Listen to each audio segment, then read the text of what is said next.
नमस्कार विद्यार्थी मित्रांनो, स्वागत आहे तुमचं सर्वांचं नर्सिंग ट्युटोरियल आपल्या चॅनलवरती. तर आज आपण बघणार आहोत BSc नर्सिंग फर्स्ट इयरचा अॅनाटॉमी अँड फिजिओलॉजीची क्वेश्चन पेपर 2024ची. तर टोटल किती मार्क्सची असणार आहे? 75 मार्क्सची. टाईम कितीला असणार आहे तुम्हाला? 3 घंट्याचा.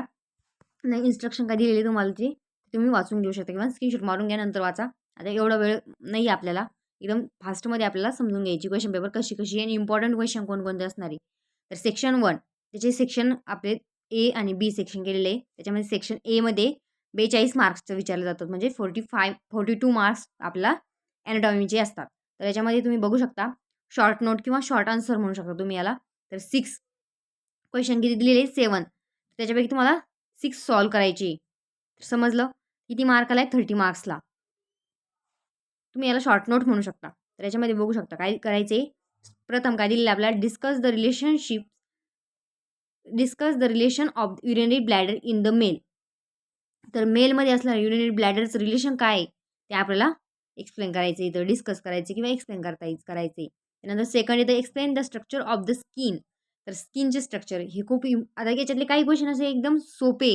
आता याच्यात झालं स्किन सेकंड नंबरचा. त्यानंतर सेल आलेला आहे, सेल. त्याच्यानंतर लार्ज इंटेस्टाईन, स्मॉल इंटेस्टाईन, हे पण खूप सोपा क्वेश्चन आहे. आणि हार्ट. फक्त थोडे क्वेश्चन जास्त डिफिकल्ट, एखादा अर्धा क्वेश्चन असतो आणि तो तुम्ही स्किप केला किंवा तुम्ही थोडंफार लिहिलं तरी मार्क्स भेटून जातात. 7 दिलेले ना, तर 6 सॉल्व करायचे. त्यामुळे तुम्हाला 6 बऱ्यापैकी अभ्यास होईल असल्या तर येऊन जाईल. त्याच्यात पहिलं कळलं. सेकंड बघा, explain the structure of the skin. स्किनचे लेअर, एपिडर्मिस, डर्मिस हे तुम्ही लिहू शकता. त्यानंतर त्याचे स्ट्रक्चर काढायचं आपल्याला, ते पण येऊ शकतं. 5 मार्कापैकी 4 मार्क तुम्हाला असे भेटून जातात. त्यानंतर इथं थर्ड बघा, डिस्क्राईब द एंडोप्लास्टिक रेटिक्युलम. तर एंडोप्लास्टिक रेटिक्युलम याच्यामध्ये तुम्हाला चांगला अभ्यास करण्याची गरजेची आहे. कारण ही आता टर्म ज्यांनी अभ्यास केलेला त्यांनाच माहिती असणार आहे. त्यानंतर बघा, explain the muscles of a gluteal region. इथे पण तुम्हाला अभ्यासाची गरज आहे. हे 2 क्वेश्चन तुम्हाला थोडे डीपमध्ये विचारले गेले जाणार आहे. त्यानंतर discuss the structure of the cell. आता डिस्कस काय केलेलं आहे आपला? Structure of the cell. हा खूप कॉमन आहे. आपण आता जवळपास 7वीपासून शिकत आलेलो आहे, 7थपासून. तर खूप सोपं आहे.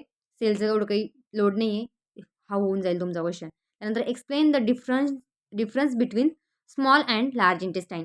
हा क्वेश्चन तर खूप सोपा आहे. त्याच्यामध्ये डिफरन्शिएट करायचं तुम्हाला स्मॉल इंटेस्टाईन आणि लार्ज इंटेस्टाईन. तर स्मॉल इंटेस्टाईनचं फंक्शन, स्ट्रक्चर हे तुम्ही लिहू शकता. त्यानंतर लार्ज इंटेस्टाईनचं हे खूप सोपं आहे, 5 मार्क अशी भेटून जातात. त्यानंतर explain the structure of the heart. हा तर सर्वात सोपा क्वेश्चन आहे, त्यामुळे लोड घ्यायचा नाही. खूप सोपं आहे ॲनाटॉमी. हार्टचं स्ट्रक्चर एकदा वाचून घ्या. त्याच्यानंतर आपल्याला चंबर किती असतात? 4 चंबर असतात. वॉल किती असतात? ते वॉल. त्यानंतर आपल्याला त्याच्यात नोड कोणते असतात, त्यानंतर त्याचा ब्लड फ्लो कसा असतो. तर हार्टचं तुम्ही डायग्राम काढली तर मार्क भेटून जातात. आणि त्याचं थोडं थोडं एक्सप्लेन केलं. त्याच्यानंतर लेअर कोणत्या येतात? मायोकार्डियाक, एंडोकार्डियाक, पेरिकार्डियाक. तर हे समजलं. या पद्धतीने तुम्हाला 30 मार्क खूप सोपे आहे. हे गेन करायला खूप सोपं आहे. आणि जे IMP आता हे बघा, हेच क्वेश्चन रिपीट केले जातात. आपण आता लास्ट 5 वर्ष म्हणजे लास्ट 5 इयरचे क्वेश्चन पेपर रिवाईज करणार आहे किंवा मी तुम्हाला व्हिडिओतर्फे प्रोव्हाइड करण्याचा प्रयत्न करणार आहे. तर तुम्हाला काय करायचं आहे, जे इम्पॉर्टंट त्याच्यावरती नोट्स काढून घ्या. इम्पॉर्टंट त्याच्यावर फक्त टिक करा आणि ते क्वेश्चन तुम्ही करून घ्या. वाचून जरी घेतले तरी काही हरकत नाही. आता तुमची सेमिस्टरची क्वेश्चन लांब आहे सेमिस्टर, त्यापर्यंत तुमचा अभ्यास होऊन जाईल. आता सेकंड बघा, तर एनी 1 आउट ऑफ 2 म्हणजे 2 इथून 1 सोडवायचं आहे, म्हणजे 12 मार्काला क्वेश्चन आहे. तर आता इथे ए दिलेला आहे आणि खाली बी दिलेला आहे. तर या दोन्हीपैकी एक सोडवायचं आहे कोणता पण. तर याच्यामध्ये बघू शकता तुम्ही आता लॉंग आन्सर क्वेश्चन्स. त्याच्यामध्ये काय करायचं? लॉंग आन्सर क्वेश्चन म्हणजे 12 मार्काला क्वेश्चन ना, तर लॉंग आन्सर आहे. त्याच्यामध्ये भरपूर लिहिणे तुम्हाला, जवळपास जेवढं तुम्हाला लिहिता येईल तेवढं लिहायचं आहे. आणि जास्त असं मी तुम्हाला नोट्स प्रोव्हाइड करण्याचा प्रयत्न करेल, तरी पण माझ्याकडून जेवढं होईल तेवढं मी देण्याचा प्रयत्न करेल. तर बघा, describe the thyroid Gland under the following headline. आता तुम्हाला थायरॉइड ग्लँड एक्सप्लेन करायची. आता वरती कसं होतं, तुम्हाला 5 मार्काला क्वेश्चन होतं फक्त. त्याच्यामध्ये तुम्ही थायरॉइड ग्लँडचं स्ट्रक्चर काढू शकता. थायरॉइड ग्लँड कसं असतं, त्याचा आकार वगैरे, त्याच्यामध्ये साईज, शेप वगैरे लिहू शकता किंवा त्याचं फंक्शन लिहू शकता. परंतु इथं आपल्याला टर्म दिलेले आहे आणि त्या टर्मच आपल्याला विचारलेले आहे. आता थायरॉइड ग्लँडविषयी मला काय विचारलेलं आहे? मॉर्फोलॉजी विचारलेली, त्याचं लोकेशन विचारलेलं आहे. लोकेशन कुठे आहे ती लोकेटेड, मॉर्फोलॉजी विचारलेली आहे. त्यानंतर रिलेशन्स कोणाकोणासोबत येणार आहे. त्याच्यानंतर ब्लड सप्लाय, थायरॉइड ग्लँडला ब्लड सप्लाय कोण करणार आहे. प्रत्येक गोष्ट आपल्याला डिटेलमध्ये एक्सप्लेन करायची इथे. आता हे तीन तीन जवळपास 3 मार्काला एक क्वेश्चन विचारलेलं आहे. मॉर्फॉलॉजी किंवा लोकेशन 3 मार्काला, रिलेशन 3 मार्काला, ब्लड सप्लाय 3 मार्काला आणि अप्लाइड एनाटॉमी जी एनाटॉमी अप्लाइड होती याच्यावरती ती 3 मार्काला. असं मिळून 6 आणि 6 6 × 6 12 होतात. तर अशा प्रकारे आपल्याला 12 मार्क्सचा आन्सर लिहायचं आहे. तर समजलं? आता तुम्हाला जर थायरॉइड ग्लॅंड चांगले अभ्यास झालेला आहे थायरॉइड ग्लॅंडचा, तर तुम्ही हा क्वेश्चन सॉल्व्ह करणार आहे. परंतु हा क्वेश्चन तुमचा झालेला नाही. थायरॉइड ग्लॅंड तुम्हाला माहीतच नाही म्हणजे किंवा अभ्यास केलाच नाही तुम्ही. लंग्स तर इथे काय विचारलेले describe the left lungs under the following headline heads. हां तर तुम्ही बघू शकता आता राईट लंग लेफ्ट लंग तर 2 लंग्स असतात आपल्याकडे. तर याच्यामध्ये फक्त आपल्याला लेफ्ट लंग्स विषयी विचारलेले म्हणजे एकाच लंग्स विषयी विचारलेले. त्याच्यामध्ये त्याचे फीचर्स बघायचे सांगायचे. मेडिस्टिनल सरफेस विचारलेले, त्यानंतर रूट विचारलेले, क्लिनिकल ॲनाटॉमी क्लिनिकल ॲनाटॉमी कशी आहे. तर एक लंग आपलं लहान असतं, एक थोडं मोठं असतं. तर ते कशामुळे आणि काय ते तुम्ही कमेंट करा किंवा तुम्ही शोध लावा किंवा अभ्यास करा. तर समजलं ज्यांनी चांगला अभ्यास केला त्याला आवाज क्लिक होऊन जाईल. त्याच्यानंतर तर आपलं सेक्शन बी म्हणजेच फिजिओलॉजी. ॲनाटॉमी म्हणजे स्ट्रक्चर ऑफ द आपली ह्युमन बॉडी आणि फिजिओलॉजी म्हणजे ती कसं वर्क करते आपली ॲनाटॉमी किंवा आपलं जे ऑर्गन असतात ते कसे वर्क करतात त्याला आपण फिजिओलॉजी असे म्हणतो. तर याच्यामध्ये फिजिओलॉजी किती मार्काची विचारलेली 33 मार्काची म्हणजे 33 मार्क. तर याच्यामध्ये बघू शकता परत शॉर्ट आन्सर क्वेश्चन. खूप क्वेश्चन पेपर सोपी तुमची लोड घ्यायचं काम नाही. थोडा जास्त अभ्यास करायची गरज फक्त. त्यानंतर short answer the question any 4 out of 5 म्हणजे आपल्याला काय करायचे याच्यामधले 5 पैकी फक्त 4 सोडवायचे. तर एक क्वेश्चन किती मार्काला आहे 5 मार्क्सला. जसं वरती बघितलं तसंच खाली पण आहे. त्याच्यामध्ये explain the process of the blood coagulation म्हणजेच जे ब्लड रक्त गोठतं आपलं त्याची आपल्याला क्रिया जशी आहे. ब्लड कॉग्युलेशनचे फॅक्टर असं असतात. ते फॅक्टर्स 11th 12th फॅक्टर असतात मे बी ते तुम्हाला अभ्यास करायचा आहे त्याचा. ते पाठ करून घ्यायचे. ते फॅक्टरचे नाव सगळं आपल्याला सर्व पाठ पाहिजे. समजलं? त्यानंतर डिस्कस द इम्युनिटी. जी इम्युनिटी आपल्या शरीरामध्ये इम्युनिटी पॉवर ते आपल्याला डिस्कस करायची. त्यानंतर explain the function of the skin. तर इथं स्किन बघितलं स्किन किती इम्पॉर्टंट आहे. वरती आपण स्किन बघितलं त्यानंतर खाली स्किन आलेलं आहे. त्यामुळे स्किन ही करून ठेवायची म्हणजे ठेवायची. याच्यातनं कळलं तुम्हाला. तर एकाच क्वेश्चन पेपरमध्ये तुम्हाला 2दा विचारलेली म्हणजे 5 मार्क वरचे 5 मार्क खाली म्हणजे 10 जवळपास 10 मार्काचा आपल्याला स्किनवरती क्वेश्चन पडलेले. त्यामुळे स्किन खूप इम्पॉर्टंट आहे. त्याचबरोबर आता बघू discuss the conduction system of the heart. तर कंडक्शन सिस्टमचं म्हणजेच आपली जी सायकल असते कार्डियक सायकल वगैरे त्याला आपण conduction system of the heart म्हणता येईल. त्याच्यामध्ये हार्ट तर बघितलं हार्ट पण खूप इम्पॉर्टंट क्वेश्चन पडतोय. कारण वरती पण विचारला खाली पण विचारलेला आहे. त्यामुळे हार्ट पण आपल्याला कंपल्सरी करायचे. जे असे क्वेश्चन आहे तुम्ही जेव्हा क्वेश्चन पेपर बघता ना तेव्हा तुम्हाला समजून जातं अभ्यास नेमका आपल्याला काय करायचं आहे. त्यामुळे तुम्हाला तो अभ्यास करायला सोपं जातं आणि कमी वेळात अभ्यास होतो. त्यानंतर discuss the function of the gastric juice. The gastric juice म्हणजे आपला पाचक रस.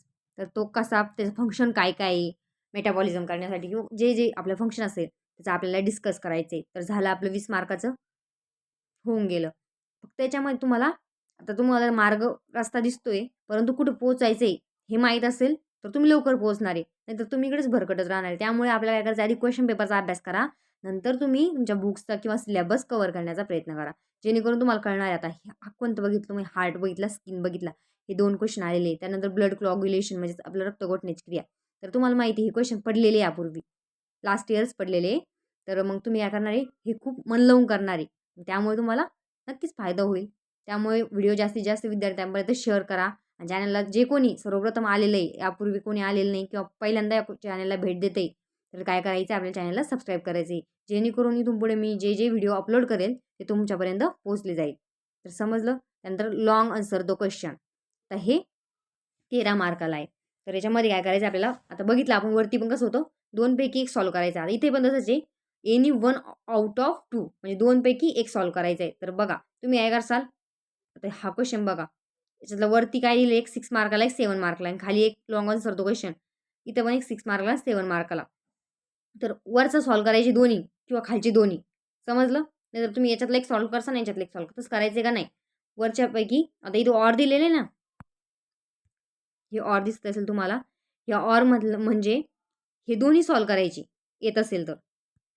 आणि नसेल येत तर मग ही दोन्ही करायची. समजलं? कोणीही असं करणार नाही. हे एक हा आणि एक हा. असं कोणीही करणार नाही. समजलं? ह्या गोष्टी लक्षात ठेवायच्या आहे, जेणेकरून तुम्हाला मिस्टेक होणार नाही पेपरमध्ये तुमच्याकडून. तर चला आपण क्वेश्चन बघू काय दिलेलं आहे.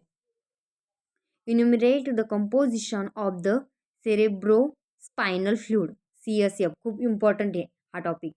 Describe the reflex arc. त्याच्यानंतर इथं आपलं याच्यामध्ये CSF विषयी विचारलेले आहे. तर आपला बारीक एकदम चांगल्या पद्धतीने डीपमध्ये अभ्यास व्हायला होणे गरजेचे आहे. Explain the type of the lung volume. Describe the physiology of the respiration. आता रेस्पिरेटरी सिस्टममध्ये आपलं लंग्स तर व्हॉल्यूम कसं आहे, त्यानंतर डिस्क्राईब द फिजिओलॉजी कसं काम करते आपली रेस्पिरेटरी सिस्टम, त्याच्यामध्ये आपल्याला एक्सप्लेन करायचे. समजलं CSF आणि रेस्पिरेटरी सिस्टम विचारले गेलेले.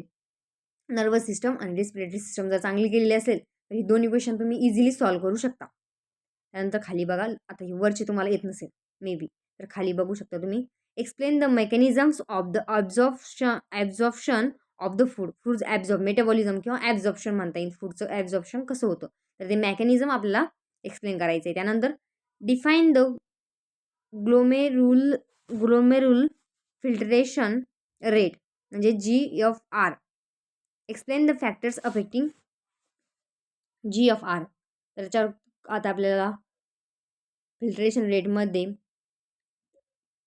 कोणकोणते फॅक्टर अफेक्ट करतात किंवा इफेक्ट करतात ते आपल्याला याच्यामध्ये एक्सप्लेन करायचे. तर खालचे हे थोडं ट्रिकी, हे थोडं हार्ड आहे मला तर वाटतं. फिजिओलॉजी थोडी हार्ड जाते, ॲनाटॉमी सोपी आहे, फिजिओलॉजी थोडी हार्ड जाते. तर हे क्वेश्चन थोडे ट्रिकी असणार, त्यामुळे तुम्हाला जास्त अभ्यासाची गरज आहे. तर सर्व विद्यार्थ्यांना ऑल द बेस्ट आणि चांगला अभ्यास करा. व्हिडिओ जास्तीत जास्त विद्यार्थ्यांपर्यंत शेअर करा आणि व्हिडिओ आवडला असेल प्लीज व्हिडिओला लाईक करा, कमेंट करा आणि चॅनलला सबस्क्राईब करा. धन्यवाद.